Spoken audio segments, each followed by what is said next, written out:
Então vamos lá, pessoal, dando sequência ao conteúdo da Físico-Química 2. Na aula passada a gente trabalhou um pouquinho com grandezas parciais molares. Vimos alguns exemplos envolvendo o volume parcial molar e também a energia de Gibbs parcial molar, que a gente classificou, denominou como o potencial, o significado mais amplo do potencial químico. E hoje a gente vai tentar trabalhar um pouquinho mais com esse potencial químico e entender um pouco mais também algumas características específicas de algumas soluções. Perfeito?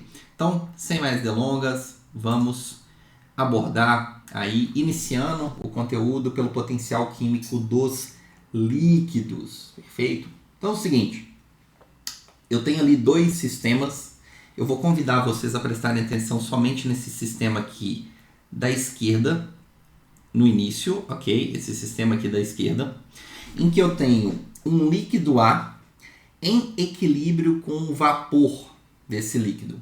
Então repare que esse sistema da esquerda é um sistema que se encontra puro. Eu tenho A na fase líquida e na fase vapor. E aí é o seguinte, nós já vimos isso desde o capítulo 4, que envolve ali o equilíbrio entre fases, só que lá a gente estava trabalhando de fato com um sistema completamente puro, que quando duas fases se encontram em equilíbrio, é porque o potencial químico daquele componente numa fase, na fase líquida, por exemplo, tem que ser igual ao potencial químico desse componente na outra fase. No caso aí, na fase vapor, na fase gasosa, perfeito? E aqui eu vou colocar para vocês esse subíndice, né? Com um asterisco que vai indicar para a gente sempre que o meu sistema for puro. Lembrando que na Físico-Química 2 a gente trabalha muitas vezes com sistemas que contêm mais do que um componente. Então, nesse caso, vai ser necessário dar ênfase que o meu sistema está puro.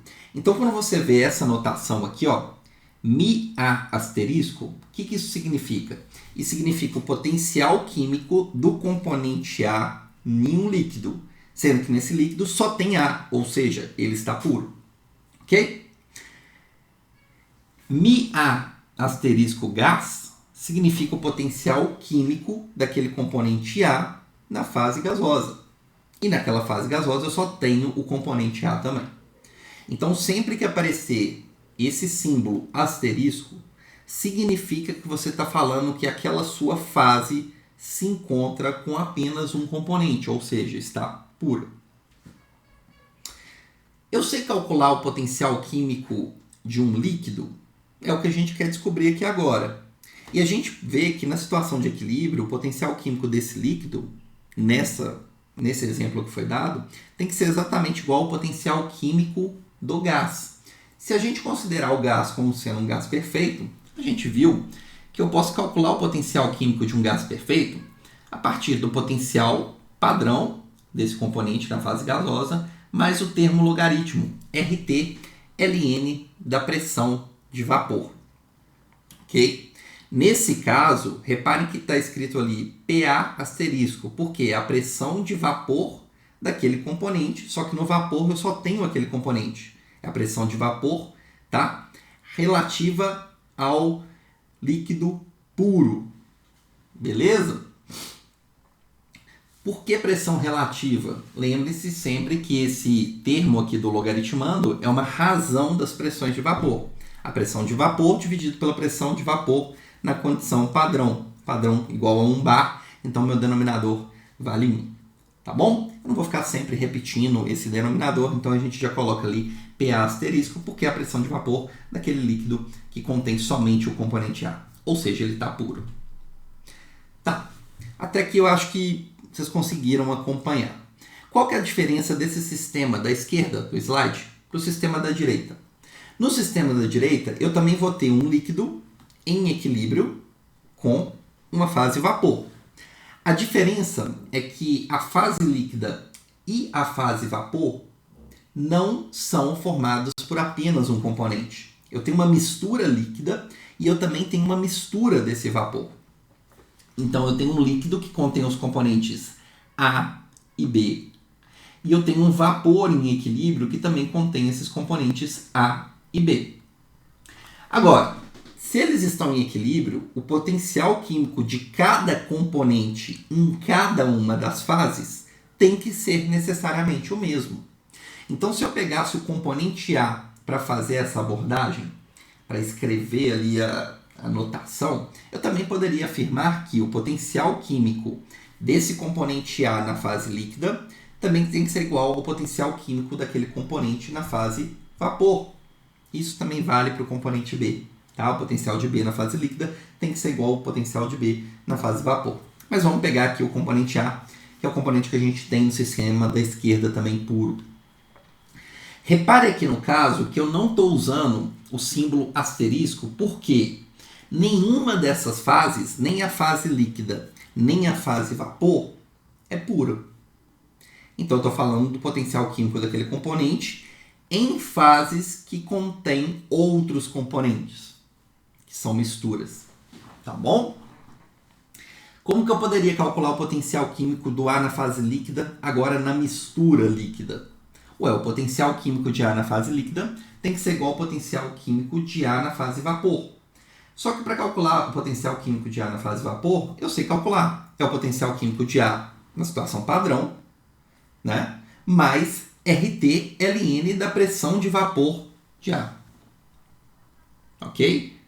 Só que essa pressão de vapor, a pressão parcial de A nessa situação, a pressão de vapor, né, naquela situação, é referente somente ao componente A. É a pressão parcial dele. Por quê? Porque a mistura no vapor contém A e contém B. Então, reparem também que eu simbolizei ali a pressão de vapor como a pressão parcial do componente A, PA. E por ser uma pressão parcial, eu já estou assumindo que eu tenho outros componentes ali presentes. Por isso que eu não usei o símbolo do asterisco, porque eu estou com um vapor que é uma mistura de componentes. Tudo bem aí?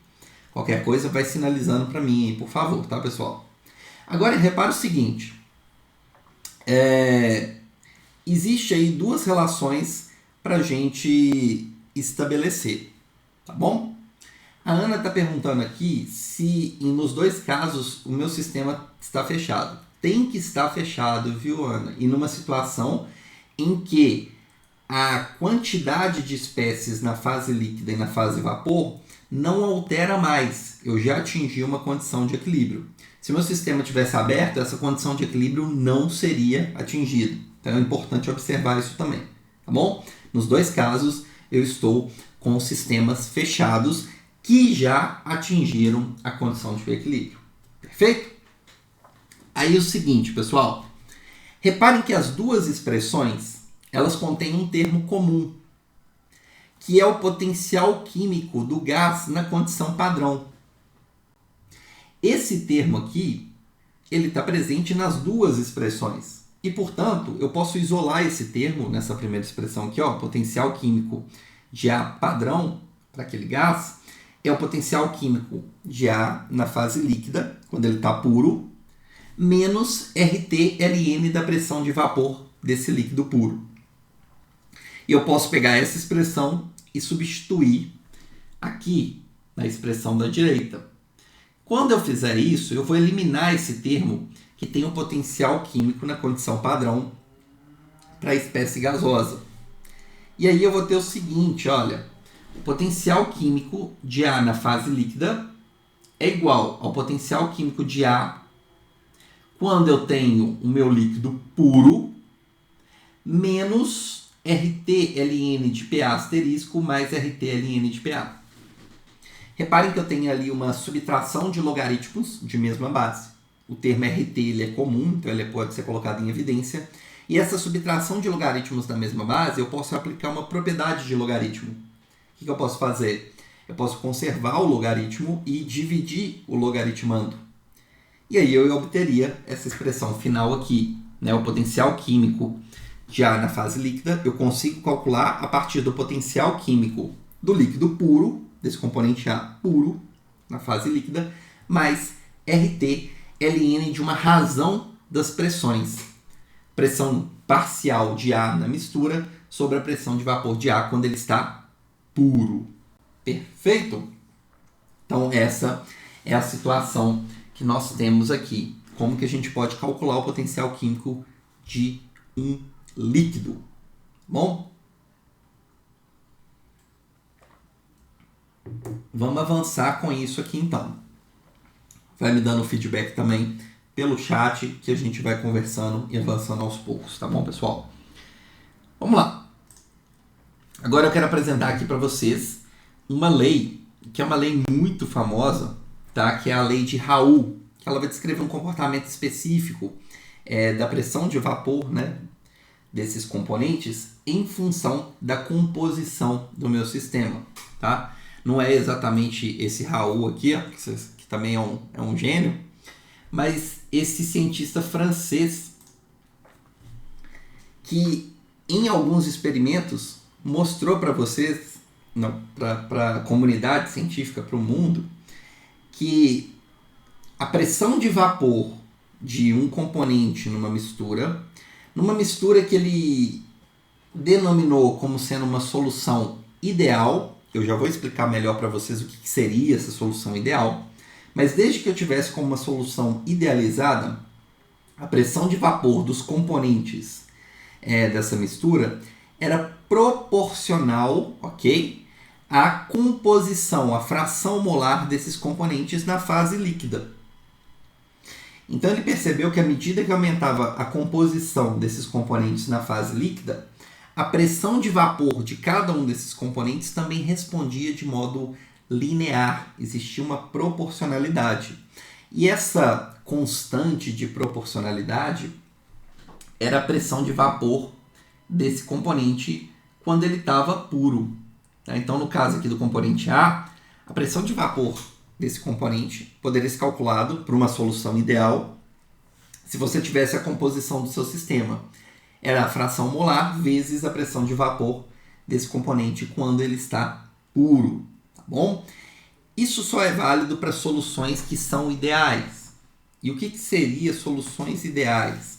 Soluções ideais são soluções compostas por componentes que têm estruturas químicas semelhantes. Então, se você tivesse duas substâncias distintas com estruturas semelhantes, a maneira com que elas interagem é muito parecida. E isso faria com que essa relação, a lei de Raoult, fosse válida para qualquer intervalo de composição. Beleza? Nesse caso, eu poderia aplicar essa relação para qualquer intervalo de composição. Então, vamos pegar a nossa relação anterior do potencial químico. O que eu tinha nessa relação anterior? Na relação anterior, eu tenho que o potencial químico de A na fase líquida é o potencial químico de A quando está puro, quando esse líquido está puro, mais RT/Ln de uma razão. Qual que é essa razão? É a pressão parcial desse componente na mistura sobre a pressão de vapor dele quando ele está puro. Só que se eu estiver trabalhando com uma solução que é uma solução ideal, essa lei de Raoult aqui, que foi observada e comprovada empiricamente, de modo experimental, ela é válida. E reparem que a razão de PA sobre PA asterisco é exatamente igual a quem, gente? É exatamente igual à fração molar do componente na fase líquida, que é o XA. Para uma solução ideal, essa lei ela tem que ser válida em qualquer extensão, qualquer intervalo de composição do seu sistema. Então, olha só, aqui embaixo eu tenho um gráfico que mostra para a gente a pressão em função da fração molar do componente A. Beleza? Isso significa o seguinte, aqui eu tenho fração molar igual a 0, que significa que eu não tenho A, portanto meu sistema somente tem B. Por isso que aquele ponto ali em cima representa a pressão de vapor de B, olha o asterisco, quando o meu sistema está o quê? Puro. Ok? Se a gente for para o outro extremo, o que eu tenho? No outro extremo eu tenho a fração molar do meu sistema, XA igual a 1. XA igual a 1 significa que eu tenho somente A no meu sistema, ou seja, não tenho B. E, portanto, a pressão de vapor nessa situação é o quê? É a pressão de vapor desse componente A quando ele está puro. Entre esses extremos, eu vou ter uma mistura. E aí, obviamente, essa pressão total vai ser formada pela pressão parcial, pela soma das pressões parciais de cada um desses componentes, do A e do B.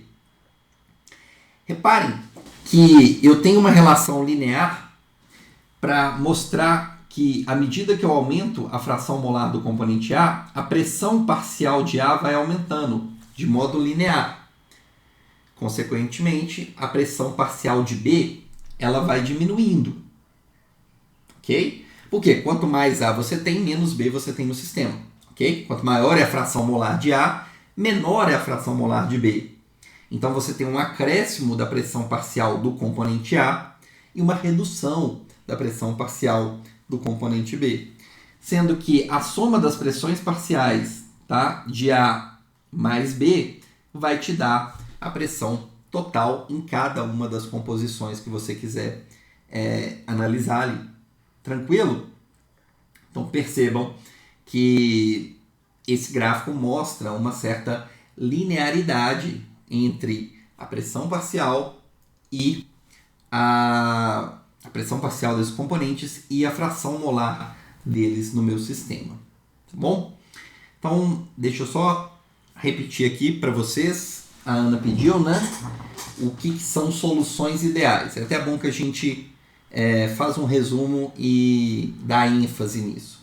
O que são soluções ideais? Soluções ideais são soluções em que você pode aplicar a lei de Raoult para qualquer intervalo de composição. Do ponto de vista químico, tá, Ana e demais, a solução ideal ela é formada por componentes que apresentam o quê? Apresentam composição química semelhante, estruturas químicas semelhantes. Então eu vou ter ali, por exemplo, benzeno e tolueno, que tem estruturas ali que são muito próximas. Então a maneira com que o benzeno e o tolueno interagem entre si é parecido com a maneira com que essas substâncias interagem quando elas estão puras. Quando eu tiver soluções que têm essa característica, eu posso classificá-las como soluções idealizadas, tá bom? E aí, portanto, a lei de Raoult ela vai ser válida. Beleza, pessoal? Acredito que deu para vocês pegarem aí os principais conceitos, tá? Correto?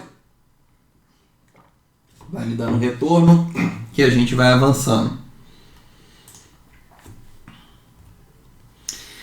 Vamos fazer aqui um exercício para a gente aplicar essa lei de Raoult aí. E lembre-se o seguinte, essa lei de Raoult ela vai ser válida quando a gente estiver trabalhando com soluções idealizadas, que é o caso desse exercício.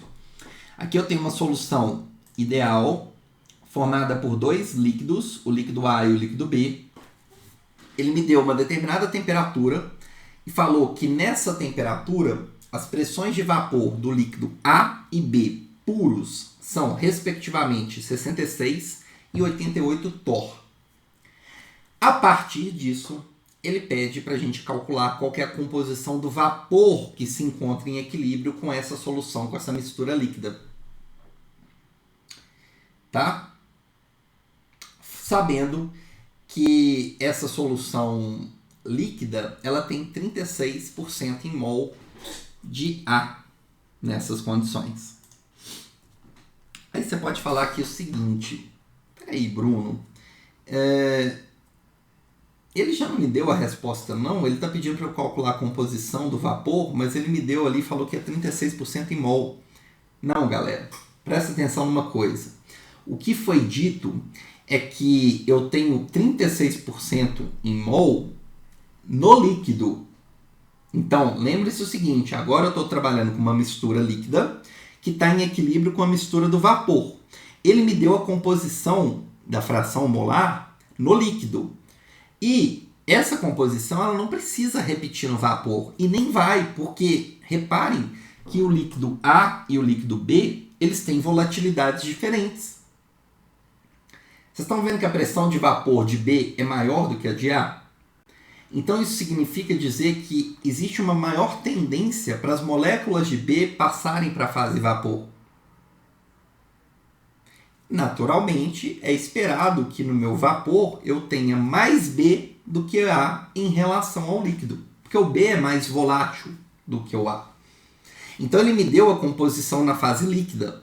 A partir da composição na fase líquida, eu vou tentar descobrir qual que é a composição na fase vapor. Perfeito? Então vamos lá. Como a solução é ideal, a gente sabe que a lei de Raoult é válida.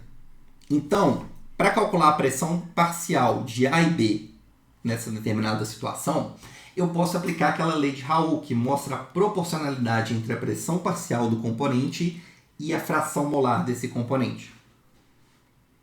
Então, a pressão parcial de A vai ser igual a XA PA asterisco, e a pressão parcial de B vai ser igual a XB PB asterisco. Que são, né, PA e PB asterisco, são as pressões de vapor desses componentes quando eles estão puros e foram dadas. XA e XB é o quê? É a composição, é a fração molar do componente na fase líquida, que também foi dado. Eu sei que a pressão parcial de A pode ser calculada pela fração molar de A que eu tenho na fase líquida, que é 0,36, estão vendo? Vezes a pressão de vapor de A quando ele está puro, que vale 66 torr. Fazendo isso aqui eu vou encontrar 23,76 torr. Essa é a pressão parcial de A nessa composição. Bruno, como é que eu calculo a pressão parcial de B? Ó, eu tenho que pegar a fração molar de B na fase líquida. Bruno, como é que você achou o XB? Eu não sei que 36% do líquido é formado por A. Significa que 64% é formado por B. Ou seja, 1 menos 0,36. O restante é formado por B. Isso é a fração molar de B no líquido. Se eu pegar essa fração molar de B no líquido e multiplicar pela pressão de vapor de B quando ele está puro, que é 88 torr, eu vou encontrar qual que é a pressão parcial de B nessa mistura aqui, ó, 56,32 torr. Tudo bem?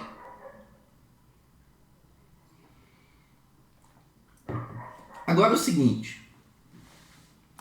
Pergunta difícil, hein? Olha só.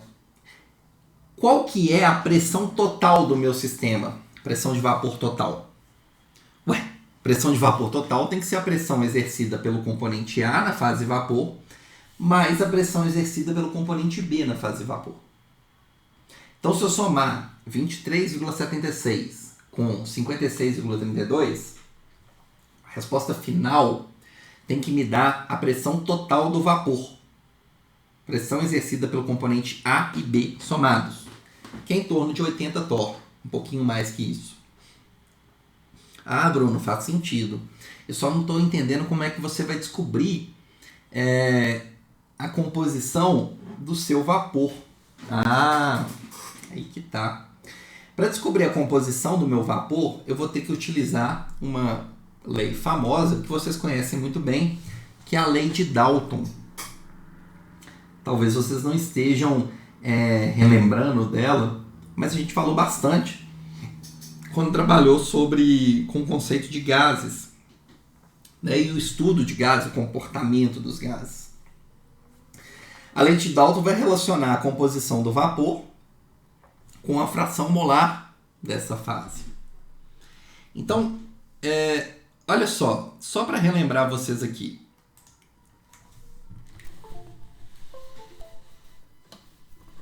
Beleza? O que é isso aqui, ó? Pressão de vapor parcial de A vezes o volume tem que ser igual ao número de mols desse componente vezes R vezes T. Então, assumindo o comportamento de um gás ideal, se eu quiser calcular a pressão de vapor de um componente, ela é diretamente proporcional ao número de mols daquele componente que eu tenho na minha mistura. Aqui embaixo eu tenho uma expressão que também tem que ser válida para toda a mistura. Ou seja, a pressão total do meu sistema, assumindo que se encontra no mesmo volume, tá? Tem que ser igual ao número de mols aqui total do meu sistema,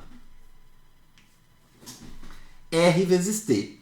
Então vamos assumir que eu tenho o mesmo recipiente, na mesma temperatura, obviamente a constante dos gases também é a mesma. Eu posso relacionar essas duas expressões. Se eu pegar essa expressão e dividir pela outra, o que eu posso fazer aqui? Eu posso simplificar as temperaturas, a constante e o volume. Quando eu faço isso, gente, olha só, eu chego nessa relação aqui, ó, pressão parcial do componente A sobre a pressão total do meu sistema é igual ao quê? Ao número de mols do componente A sobre o número de mols total do meu sistema.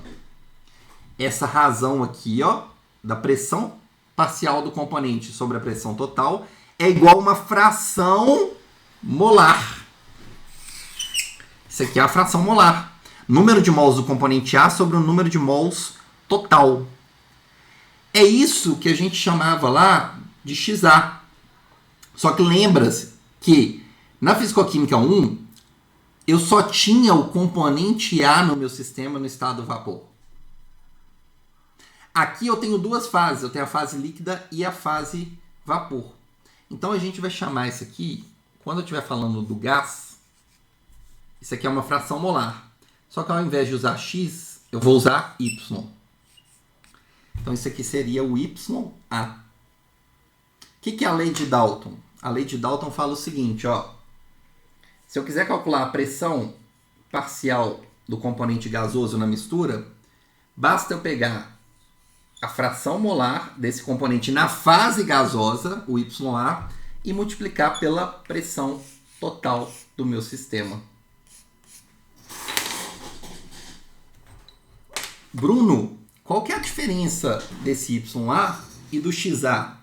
Pessoal, qual que é a diferença entre esses dois? A diferença é o seguinte.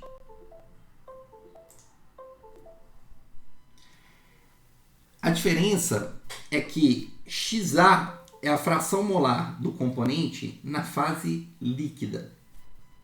Fração molar do componente A na fase líquida. YA é a fração molar daquele componente na fase vapor. Então, pela lei de Dalton, o que eu posso fazer? A gente acabou de demonstrar ela novamente para vocês. Se eu quiser calcular o valor de YA e de YB, que é o que ele está me pedindo nesses exercícios, basta eu pegar a pressão de vapor, pressão parcial daquele componente que eu tenho, e dividir pela pressão total que a gente calculou. Então, no caso, o YA, que é a composição de A na fase vapor, a fração molar de A na fase vapor, vai ser igual a 23,76 torr dividido pela pressão total, de 80,08, que dá 30% em mols de A na fase vapor. E o YB vai ser a pressão parcial do componente B na fase vapor, né? Obviamente, dividido pela pressão total, 80,08. Isso aqui vai me dar em torno de 70% em mols de B na fase vapor. Essas que são as respostas das composições que eu tenho de A e B na fase vapor. Repara o seguinte, gente. Como o componente B ele é mais volátil que o componente A, na fase líquida eu tenho 36% em mols de A e 64% em mols de B. Mas em função da diferença de volatilidade, como o B é mais volátil do que A, é esperado que no vapor eu tenha um em relação ao outro mais B do que o A. E de fato eu tenho. Eu saio ali de 64% na fase líquida, só que no vapor eu tenho o quê? 70% de B na fase vapor. Tá? Então, são fases, estão em equilíbrio, estão relacionadas, e a gente pode utilizar a lei de Dalton e a lei de Raoult para calcular essas composições aí. Bacana? Conseguiram pegar aí o raciocínio envolvido?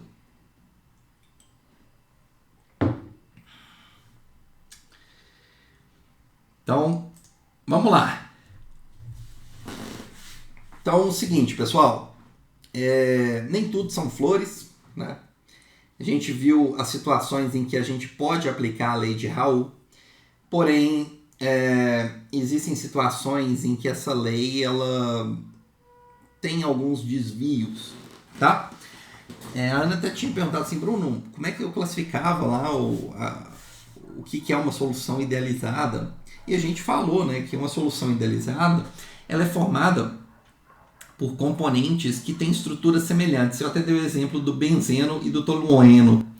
Reparem aqui que numa situação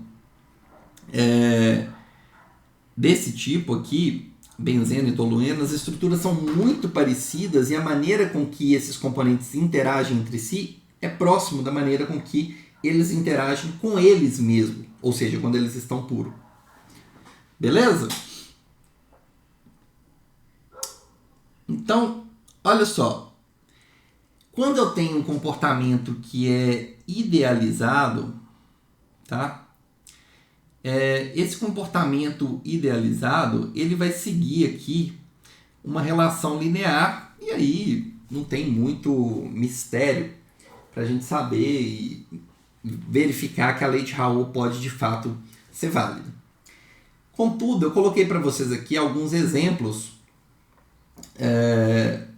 que mostram situações em que eu tenho desvios em relação a essa lei. Tá? A primeira situação, olha só, eu tenho aqui uma mistura que tem disulfeto de carbono com acetona.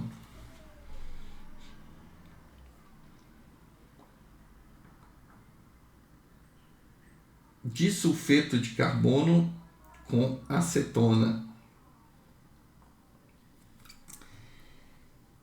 Esse gráfico da direita, acho que simplesmente pela inspeção visual, vocês conseguem observar e concluir que ele foge bastante de uma relação linear entre a pressão de vapor e a composição do meu sistema. Esse gráfico especificamente, ele está mostrando ali como que a pressão de vapor varia em função da fração molar do disulfeto de carbono. Ou seja, aqui, quando X vale 0, eu não tenho disulfeto de carbono, portanto, isso aqui é a pressão de vapor da acetona pura. Quando X vale 1, eu só tenho disulfeto de carbono, então esse ponto aqui de cima é a pressão de vapor desse componente do disulfeto de carbono, tá? Se a gente for comparar aqui, pessoal, em termos de volatilidade, quem que é mais volátil? Como a pressão de vapor do disulfeto de carbono puro é maior do que a pressão de vapor da acetona pura, eu posso afirmar que o disulfeto ele é mais volátil do que a acetona, tá bom? No meio do caminho eu tenho uma situação um pouco mais complexa de analisar. Essas curvas da pressão parcial desses componentes, né? Embora quando eu vou aumentando a pressão de vapor do disulfeto, a pressão parcial dele naturalmente vai aumentando, a relação não é linear. E à medida que você diminui a quantidade de acetona, a pressão de vapor da acetona de fato cai, mas também não cai de modo linear. Se essa solução fosse ideal, à medida em que eu aumento a composição do disulfeto de carbono, a pressão de vapor dele, a pressão parcial dele, deveria aumentar de modo linear, de acordo com essa reta em verde tracejada. De modo análogo, a pressão de vapor da acetona também deveria cair de modo linear caso a solução formada por esses componentes fosse uma solução ideal. E aí, né, a soma dessas pressões daria a pressão total do meu sistema, que também deveria aumentar de modo linear com o aumento do componente mais volátil do disulfeto de carbono. Só que não é o que a gente está observando. As curvas em laranja mostram as pressões reais do meu sistema. As linhas tracejadas em verde mostram as pressões que seriam observadas caso o sistema se comportasse idealmente. Ou seja, caso eu pudesse aplicar a lei de Raoult para esse meu sistema. Beleza? Reparem aqui o seguinte. A pressão de vapor ideal do meu sistema, linha tracejada em verde, ela é menor do que a pressão de vapor real do meu sistema. Na fração molar de 0,4, eu deveria ter uma pressão total próxima aqui de 400, mas na verdade, quando a gente mede, ela está perto de 600. Ou seja, a pressão real ela é maior do que a pressão ideal. Quando isso acontece, eu estou com um caso clássico de um desvio positivo da lei de Raoult, porque a pressão real ela é superior à pressão que seria calculada pela expressão de Raoult. E do ponto de vista químico, por que isso acontece? Isso acontece porque, como eu tenho estruturas completamente distintas, a maneira com que o disulfeto de carbono interage com a acetona é muito diferente da maneira com que o disulfeto de carbono interage com ele mesmo e como a acetona interage com ela mesma. E mais, como as pressões de vapor reais são superiores à pressão ideal, o que eu posso afirmar? Eu posso afirmar que no momento em que eu misturei, ok?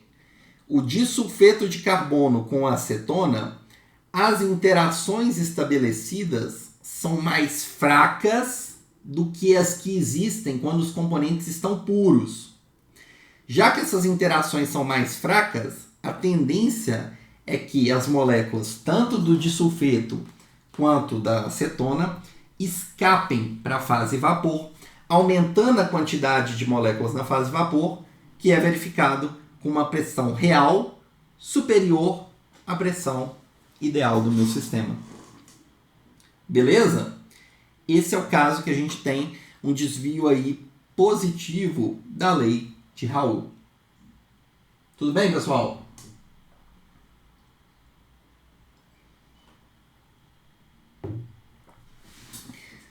Só que você pode estar perguntando aí se eu posso ter o inverso. Como assim? Bruno, teria como eu ter um desvio negativo da lei de Raoult? Teria. Existem casos, existem outras soluções, que quando você mistura os componentes, as pressões, né, de vapor, elas são menores do que a pressão real medida. Como assim? Aqui eu tenho uma outra solução, em que eu mantenho agora a acetona como um dos componentes, só que ao invés de usar o disulfeto, eu misturei com clorofórmio. Ok? Então eu tenho aqui um gráfico da pressão de vapor em função da composição do meu sistema, fração molar de clorofórmio. Repare o seguinte, à medida em que eu vou aumentando a quantidade de clorofórmio, a pressão de vapor dele vai aumentando, a pressão parcial na minha mistura vai aumentando, e à medida que eu vou diminuindo a quantidade de acetona, a pressão parcial desse componente vai diminuindo. Mas, novamente, essa redução e esse aumento não ocorrem de modo linear.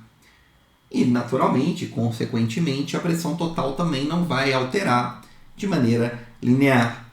Lembrando, essa reta tracejada em verde representa como que deveria modificar as pressões caso a mistura de clorofórmio e acetona se comportasse como uma mistura idealizada.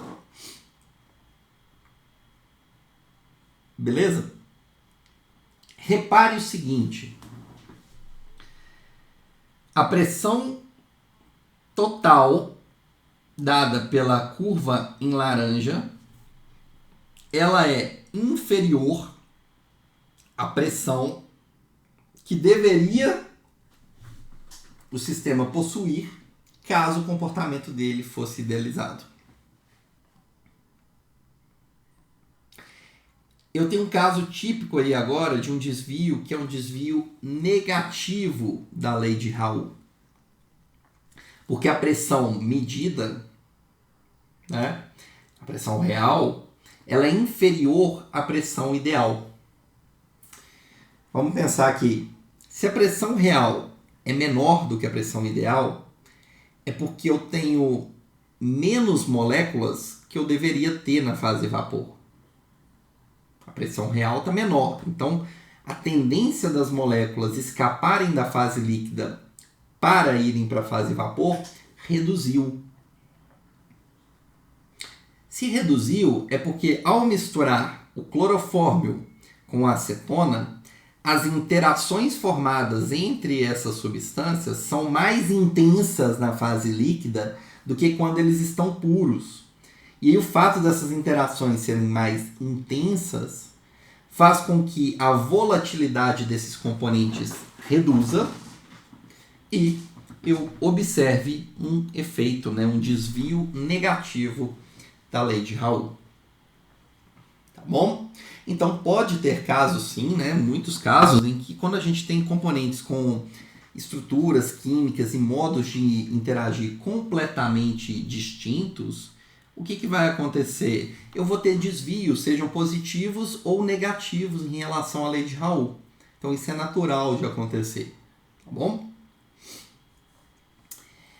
A Ana, ela está perguntando aqui se tem uma fórmula específica para cada caso, ou se eu consigo somente ver isso na prática. De fato, para medir esse comportamento, você só consegue fazer a medida disso na prática, para ver se está existindo ali uma relação linear ou não. Na sequência, eu vou tentar mostrar para vocês que existem algumas maneiras da gente aplicar a lei de Raoult em situações especiais, mesmo que eu não esteja ali com uma solução que é a solução clássica idealizada, tá bom? Mas, de fato, a gente tem que ir para o laboratório para observar se está acontecendo ou não essa alteração da pressão de vapor de modo linear com a composição, tá bom? Então, vamos lá.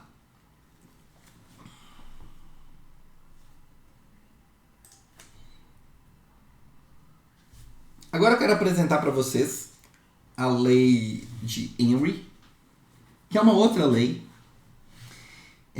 dessa vez aí apresentada por um cientista inglês, ali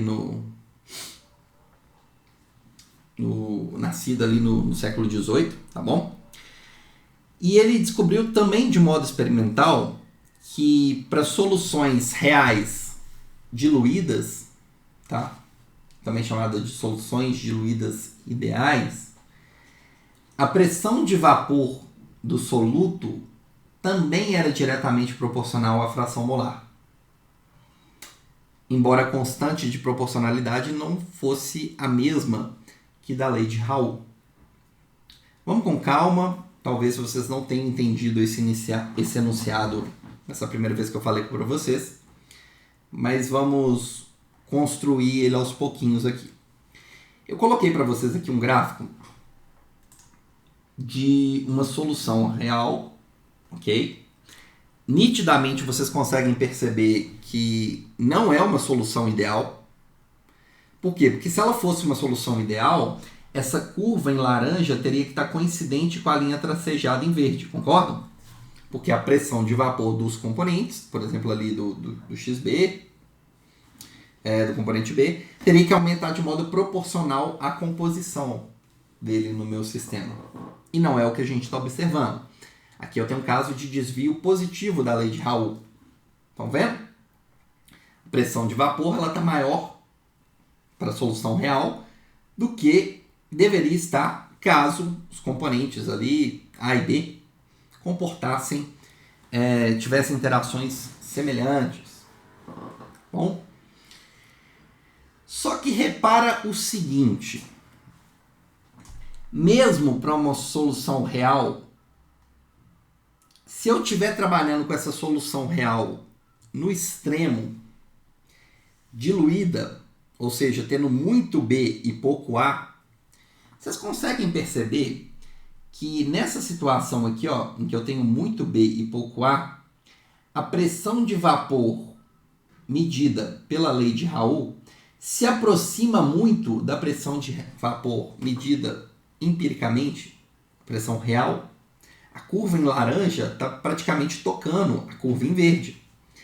Se eu tiver um sistema que tem, de fato, ali muito B e pouco A, eu poderia calcular a pressão de vapor do componente B, que é o componente majoritário, que é o solvente, aplicando a lei de Raoult. Por que isso acontece? Isso acontece porque quando você tem uma mistura, uma solução diluída, o solvente ele é praticamente puro. Então o comportamento do solvente na mistura é aproximadamente o comportamento do solvente quando ele está puro. Você tem ali, sei lá, você tem uma mistura, você tem B puro. Nesse caso, aí vamos pegar um caso que você tem lá 99% de B. O componente B, ele está comportando de modo muito semelhante, porque ele praticamente só tem ele naquela sua mistura. Então, mesmo que você esteja trabalhando com uma solução real, se essa solução real for diluída, você pode aplicar a lei de Raoult para o solvente, porque ele é o componente majoritário, ele vai se comportar praticamente como se ele estivesse puro. Então, Bruno, eu posso fazer isso para qualquer solução real? Sim, desde que essa solução esteja diluída. Você não está acreditando, não? Vamos voltar aqui nesses exemplos? Olha só, lembra de um exemplo aqui, ó, desvio negativo da lei de Raoult. Fração molar de clorofórmio, não é? Repare que eu não posso aplicar a lei de Raoult para qualquer intervalo. Porém, se você pegar aqui, ó, nos extremos, uma solução que contém ali, ó, acima de 90%, 0,9% ali de clorofórmio, se você aplicar a lei de Raoult aqui, ó, você vai ver uma coincidência aqui, ó, do valor medido na prática com o valor calculado por essa lei. Estão percebendo? Aqui existe uma coincidência da pressão de vapor medida com a pressão de vapor calculada, que eu não poderia fazer se eu colocasse, por exemplo, aqui numa situação 0,5 de clorofórmio, né? Aí a pressão de vapor real é bem diferente da pressão de vapor ideal. Mas no extremo, né, eu posso aplicar também para o meu solvente a lei de Raoult sem medo de ser feliz. Sério, Bruno? Pega o outro extremo. O outro extremo é pouco clorofórmio. Mas quando eu tenho pouco clorofórmio, significa que eu tenho muita acetona. Então, nessa situação aqui, na esquerda, com baixa fração molar de clorofórmio, eu tenho elevada fração molar de acetona. Quem que é o meu solvente? É a acetona. Se você aplicasse a lei de Raoult para a curva da acetona, olha só que legal.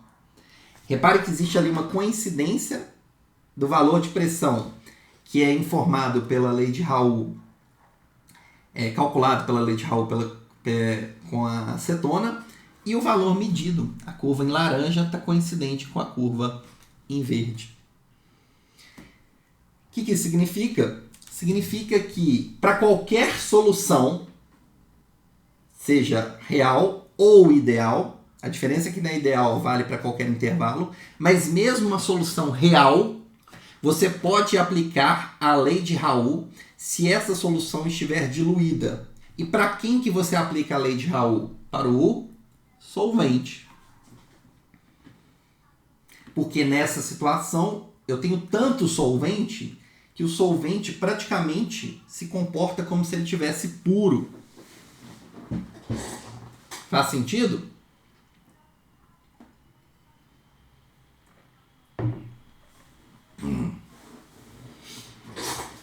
Tá. Agora, e o soluto?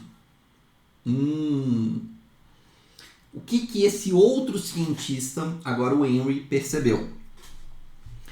Que se eu tiver B comportando como soluto, no outro extremo, eu tenho uma solução diluída, real, beleza. Só que agora o B é o meu soluto. Eu tenho muito A. Reparem que também existe uma proporcionalidade inicial entre a pressão de vapor de B e a fração molar dele. Só que a constante de proporcionalidade que eu tenho aqui, ela não é a pressão de vapor puro desse componente B. Não é essa reta em verde tracejada. É uma outra proporcionalidade. É uma constante KB, que a gente chama de constante de Henry. Tá vendo aqui, ó? Tangencia. Se a gente aplicar, calcular a pressão de vapor de B em função da fração molar de B por uma solução bem diluída, se eu utilizar essa constante KB de proporcionalidade, eu não vou cometer um grande erro para calcular a pressão real do meu sistema. Essa constante KB é uma constante empírica do meu soluto. Ela está diretamente relacionada com o tipo de soluto que eu tenho.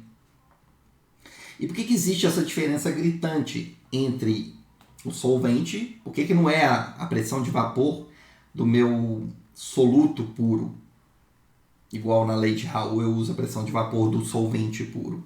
Não é, porque existe uma diferença gritante da situação em que eu tenho o componente B puro, como uma situação em que eu tenho um pouco de B cercado de muito A. O ambiente químico que o meu soluto se encontra na solução é muito diferente da situação em que ele é puro. E aí, portanto, essa constante de proporcionalidade tem que ser uma constante relacionada com esse soluto e de bem diferente da própria pressão de vapor do soluto puro, tá bom? Um valor de KB que vai ter unidades de pressão, né? Obviamente, para a gente obter aí os valores de pressão parcial desse componente. Ou seja, se você tiver uma solução diluída, ela vai se comportar idealmente. Por isso que eu falo assim, solução diluída ideal. Como assim, Bruno? Solução diluída ideal. Porque a solução diluída, ela se comporta idealmente, você podendo aplicar a lei de Henry para o soluto e a lei de Raoult para o solvente. Ou seja, aqui eu poderia aplicar a lei de Henry para calcular a pressão de vapor de B, que é o soluto, e aplicar a lei de Raoult para calcular a pressão de vapor do A. Nesse extremo aqui, quem que é o solvente? É o B. Então eu poderia aplicar a lei de Raoult para calcular a pressão de vapor, pressão parcial de B, nesse meu sistema, e aplicar a lei de Henry para calcular a pressão de vapor do componente A. Esses meus extremos, a solução se comporta ideal, podendo aplicar a lei de Henry para o soluto e a lei de Raoult para o solvente. Bom demais, pessoal?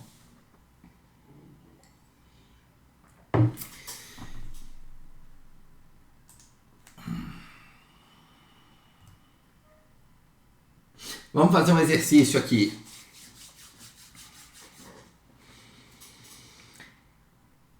Eu vou calcular agora a solubilidade molar. Aí você pode estar perguntando assim, Bruno, não é molar não? Você não escreveu aquilo ali errado não? Pessoal, isso é um outro tipo de concentração. Vocês estão muito acostumados com a solubilidade ou com a concentração molar, em que você tem o número de mols de uma espécie dividido, né, ali pelo volume da sua solução. Nesse caso aqui, eu tenho uma outra concentração, que é a concentração molar, que me fala o número de mols que eu tenho de uma espécie em função da quantidade de 1 kg do meu solvente. Quantos mols eu tenho por quilo de solvente? É um outro tipo de concentração. Bruno, por que tem esse outro tipo de concentração? Ela vai ser muito útil, sobretudo na fisicoquímica, sobretudo em assuntos que nós vamos trabalhar num futuro próximo, como de propriedades coligativas, entre outros. em que essa concentração ela tem que permanecer a mesma, independente, por exemplo, de alterações de temperatura no meu sistema. Porque quando eu trabalho com a concentração em número de mols por volume, lembra que quando eu mexo na temperatura do sistema, aquele volume ele pode naturalmente sofrer uma variação, sofrer uma dilatação. E ao mexer no volume, eu mexo na concentração. Então, em alguns casos, é interessante a gente trabalhar com a concentração molar, porque ela é independente, por exemplo, dessas variações de temperatura, por exemplo. Ela sempre vai me falar o número de mols por unidade de massa do solvente, e isso não muda. Tá? Então, ele quer que a gente calcule essa solubilidade molar do dióxido de carbono a uma determinada temperatura para uma pressão que foi dada de 3,3 vezes 10 a menos 4 atm do dióxido de carbono, que corresponde à pressão parcial do CO2 na temperatura ambiente. Ele me deu aqui duas constantes da lei de Henry.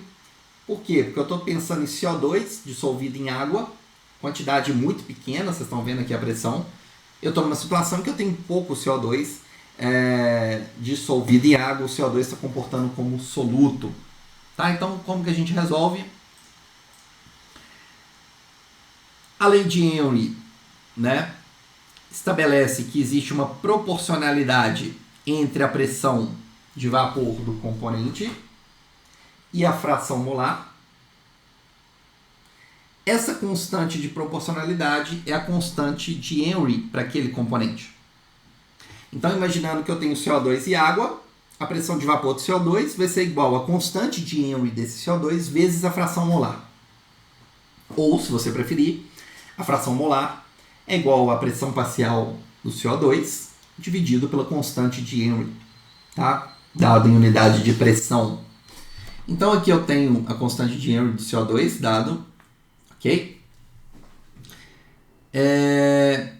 Reparem aqui o seguinte, eu tenho um K1 e um K2, né? Vamos usar aqui esse K1 primeiramente.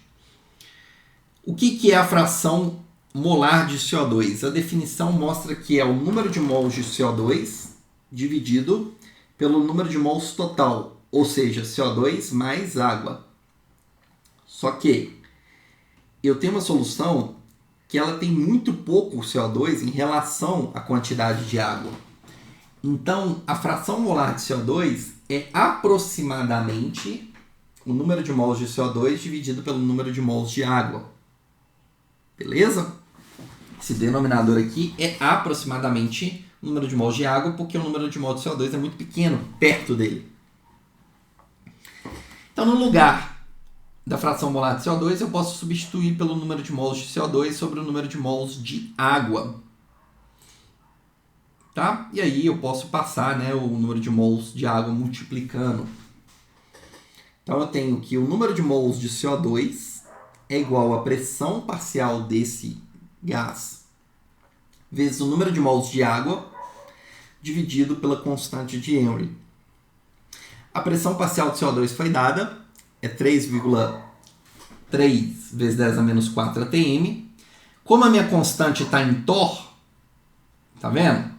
Meu K1 está em torr, eu vou ter que multiplicar esse 3,3 vezes 10 a menos 4 atm por 760 torr, porque cada 1 atm equivale a 760 torr. Aí eu consigo simplificar as unidades de pressão.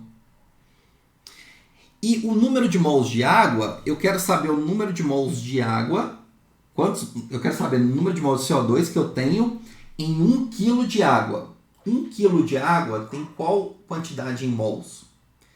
1 kg tem 1000 gramas, não é? Se eu pegar 1000 gramas e dividir por 18 gramas por mol, que é a massa molar da água, quando eu fizer essa divisão, eu vou descobrir o número de mols de água que eu tenho num quilo. Fazendo todas essas relações e simplificando as unidades, vai sobrar somente mol.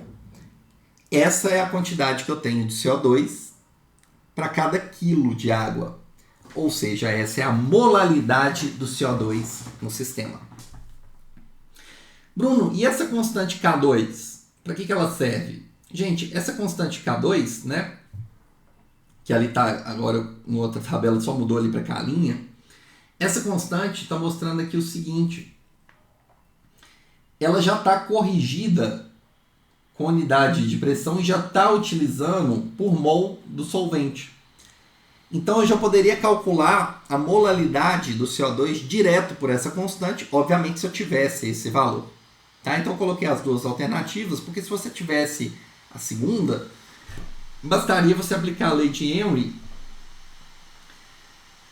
e esse B minúsculo aqui já representaria para a gente o que a gente chama de molaridade, que é o número de mols dividido por quilo de solvente. Então eu estou aplicando a lei de Henry, substituindo a fração molar pela concentração molar. Não teria muito problema de fazer isso também não. Tá? Que seria a pressão de vapor de CO2 dividido pela constante de Henry do CO2. No caso aqui eu usei o K', tá vendo? Beleza. A pressão de vapor eu tenho, a segunda constante eu tenho. Reparem que já está em ATM, simplifica, e a resposta vai ser em mol por quilo. Então eu vou obter, obviamente, o mesmo valor, só que de modo muito mais prático, né? Mas eu coloquei os dois, porque pode ser que você tenha só impressão, ou já tenha ela corrigida ali para concentração molar, e aí você tem que escolher qual que é mais conveniente para você no seu sistema. Tá beleza? O mais importante é você sair desse exercício sem entendendo que concentração molar é diferente de concentração molar. Ou seja, molaridade não é igual a molaridade. É um novo tipo de concentração que a gente vai usar muito a partir da aula de hoje. Beleza? Então, simbora. Nosso último tópico, vamos fazer uma mistura aqui de líquidos, considerando soluções ideais e entender um pouquinho da termodinâmica do meu sistema. O que eu posso fazer? Se eu quiser calcular a variação da energia de Gibbs do processo de mistura de dois líquidos, a gente fez isso na aula passada para gases. O princípio é o mesmo. Como assim o princípio é o mesmo? Olha, se eu quero calcular uma variação, eu tenho que calcular o estado inicial, o estado final e depois fazer o estado final menos o estado inicial. Portanto, o que você tem que pegar? Você tem que fazer o seguinte. Calcula a energia de Gibbs inicial dos seus componentes quando eles estão puros. Como é que eu calculo isso? A gente viu, né? Na aula passada. A energia de Gibbs ela vai ser o número de mols do componente A vezes o potencial químico daquele componente puro, mais o número de mols do componente B vezes o potencial químico daquele componente quando ele está puro. E no final eu vou calcular da mesma maneira. A diferença é que na mistura, o μA e o μB, né, já representam o potencial químico de cada um desses componentes na mistura líquida. Então, por isso que na situação final, eu não estou representando aqui com os asteriscos, porque o A e o B não estão mais puros. Ah, tá. Eu estou considerando que a solução formada por A e B é uma solução ideal, ou seja, o componente A e o componente B se comportam, têm estruturas químicas que são semelhantes. A gente viu que nessa situação eu posso calcular que o potencial químico do componente na mistura é o potencial químico dele quando ele está puro, mais RT ln, essa razão aqui das pressões de vapor do componente na mistura e quando ele está puro. Quando eu tenho uma solução ideal, é a própria fração molar. Lembre-se que eu estou trabalhando aqui com a lei de Raoult. Para calcular a variação da energia de Gibbs do processo de mistura, eu pego a energia de Gibbs no final, tá? e subtraio da energia de Gibbs no início. A energia de Gibbs no final é o número de mols de A vezes o potencial químico de A, que é o potencial químico de A quando ele está puro, mais o Na multiplicando isso aqui tudo, ó, NaRTLN da fração molar de A. E esse termo aqui, NB-MB, é NB vezes o potencial químico de B quando ele está puro, mais NB que multiplica RTLN da fração molar do componente B. Ok? E agora eu tenho que subtrair do potencial da energia de Gibbs no início, que envolve o número de mols desses componentes vezes o potencial químico desses componentes quando eles estão puros. Reparem que os termos que contêm os potenciais químicos dos componentes puros, eles vão simplificar. Aí eu vou ter Na, RT, Ln de XA, mais NB, RT, Ln de XB.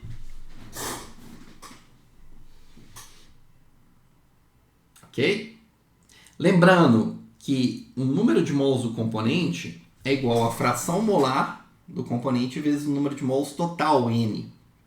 Então, no lugar de Na e NB, eu posso pôr Na e NB substituído por XA vezes N e XB vezes N, em que N é o número de mols total do meu sistema.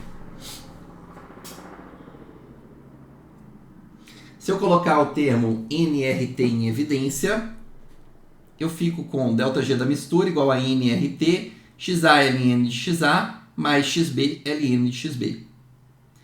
E eu também posso calcular a variação de entropia dessa mistura, lembrando que se eu derivar a energia de Gibbs com a temperatura, o negativo disso é a variação de entropia. Então, se eu derivar e trocar o sinal, a derivada vai ser tudo que está multiplicando T. Por isso que o T sumiu e apareceu o sinal contrário aqui.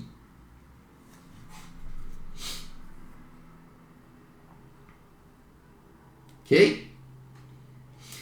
Se vocês lembrarem da aula passada, né, os termos que estão dentro do parênteses envolvem o ln de um número entre 0 e 1.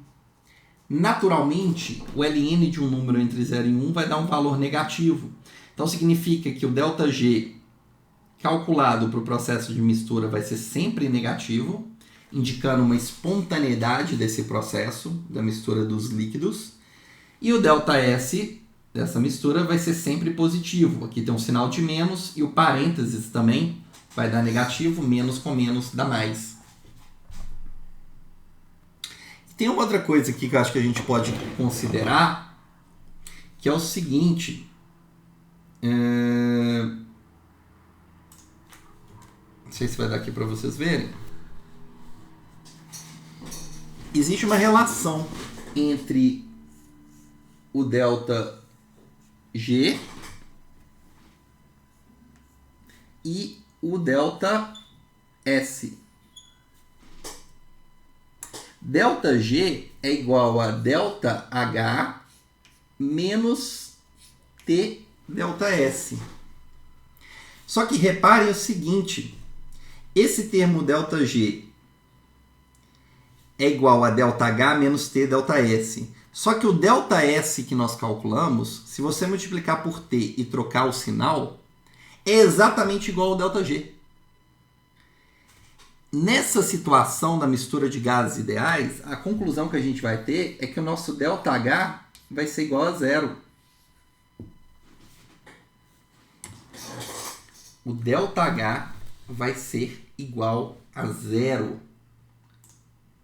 Só que é diferente daquele ΔH que a gente encontrou sendo igual a zero para mistura de gases perfeitos. Aqui nesse caso, eu não posso atribuir que a variação de entalpia é nula por uma inexistência de interações. Lá, quando eu tinha mistura de dois gases, o que a gente falou? Como não tem interações intermoleculares, não existe rompimento na informação de ligações. durante esse processo de mistura. E, portanto, não é liberado nem absorvida energia e por isso que o ΔH é zero. Nesse caso, você não pode falar isso. Sabe por que você não pode? Porque são líquidos. Se você falar que não existem interações... se não existem interações, como é que a estrutura está líquida? Não faz o menor sentido nisso. Beleza? Então, necessariamente, no caso da mistura de líquidos, embora a espontaneidade do seu sistema seja fruto exclusivo do aumento de entropia que ocorre durante o processo de mistura, a justificativa para o ΔH, para a variação de entalpia ser nula, é distinta. Nesse caso, o que nós temos? Quando eu tenho substâncias que estão sendo misturadas, como elas têm estruturas químicas semelhantes e, portanto, a minha solução é, de fato, ideal, a energia que é gasta para romper as interações entre as misturas, entre os componentes quando eles estão puros, é da mesma ordem de grandeza da energia que é liberada quando há a nova formação de interações entre os componentes na mistura. As interações de A com A e de B com B são muito parecidas com as interações que são estabelecidas entre A e B. E, portanto, a energia que é gasta para rompimento das interações é muito parecida com a energia que é liberada na formação de novas interações na mistura. O saldo energético entre o absorvido e o liberado é próximo e, portanto, a variação de entalpia é nula nesse caso. Tá bom? Então é por isso que nós temos também uma espontaneidade do sistema de líquidos agora sendo descrito exclusivamente pela variação de entropia, só que com uma justificativa um pouquinho diferente da questão dos gases que nós vimos anteriormente.